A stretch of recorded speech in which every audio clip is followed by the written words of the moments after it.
Hi guys, before I fell into the rabbit hole of gaming mice and mousepads, I was really invested in the world of mechanical keyboards. But when I built my first mechanical keyboard, I remember there were no solid good budget options available in the pre-built scene. Usually those keyboards had really rattly keys and stabilizers, and the typing feel was not that impressive. But since then, things have changed. Here I have 3 solid keyboards that were sent to me, which all have some really nice things going on. These are all standard mechanical keyboards, so no Hall effect switches in these, which means no rapid trigger, no custom actuation points and all that, but not everyone is interested in those. The first one we are gonna take a look at is this Epomaker Aula F75. So this is a gasket mounted 75% keyboard that is available for around $63, and it has one of the best typing feels I've experienced. They have incorporated a 5-layer shock and sound dampening structure inside,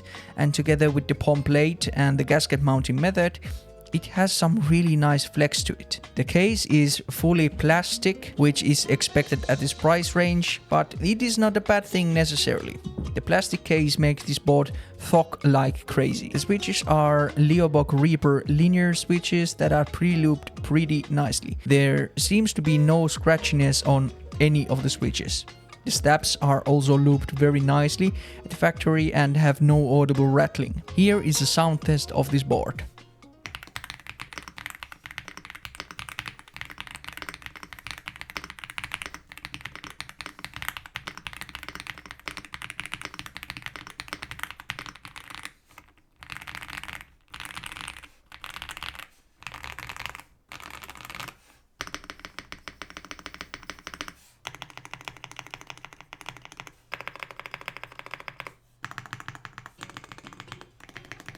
It also has Bluetooth and wireless capability, so if you are looking to upgrade your typing experience at work, it's pretty convenient with this board.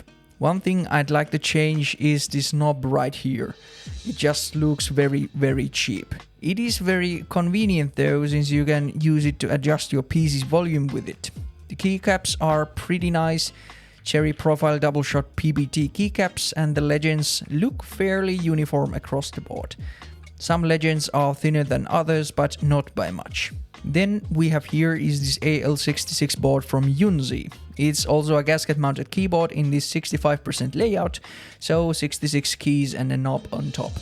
This is available for $99, and this even has this aluminium case.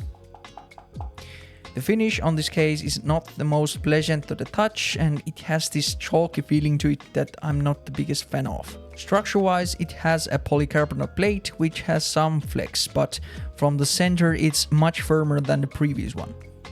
The gasket mounting provides some softness to the typing feel, which is pretty nice on this keyboard also.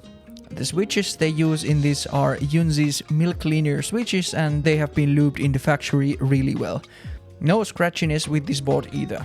Also, the stabilizer looping is pretty much spot on, and they feel very nice and not rattly at all. This board also has these side panels that, you guessed it, have a bunch of RGB, but sadly, as far as I know, you can't adjust them, but luckily you can turn them off. The keycaps are pretty similar to the previous one, so double shot PBT, but on this, the legends show more inconsistencies with the thicknesses. This also has the same Bluetooth and wireless capabilities than the previous one. Here is a typing test with this keyboard.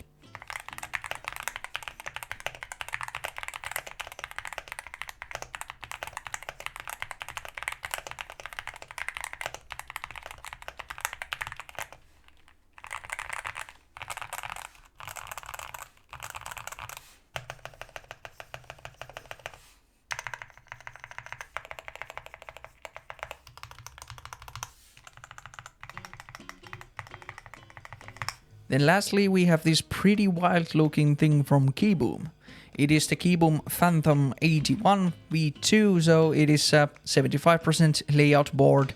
It has a polycarbonate plate, it is gasket mounted and has this really translucent case, which is pretty cool, not gonna lie.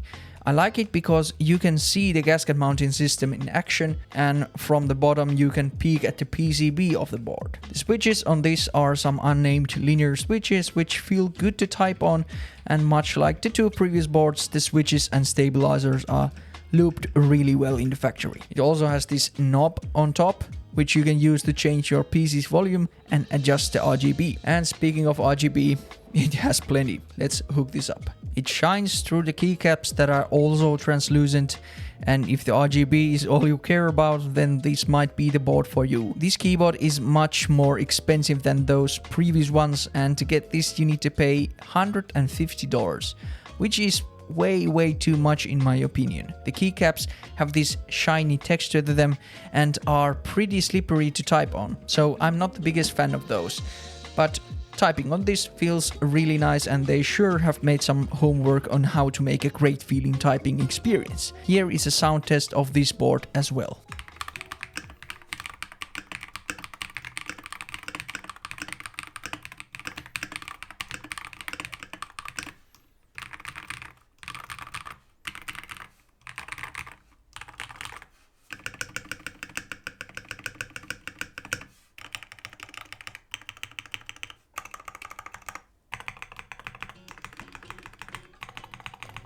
So from these 3 keyboards, my favorite would be the first one from Epomaker and Aula, which is also the cheapest of the bunch by a mile.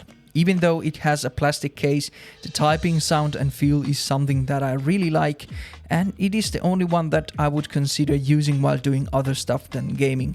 Gaming wise, sure you can game with these with no problems, but I've become such a fanboy of my wooding and what the whole effect technology offers. So for gaming I still recommend something with that technology. But that is just my opinion, and not everyone wants those functionalities of their keyboards.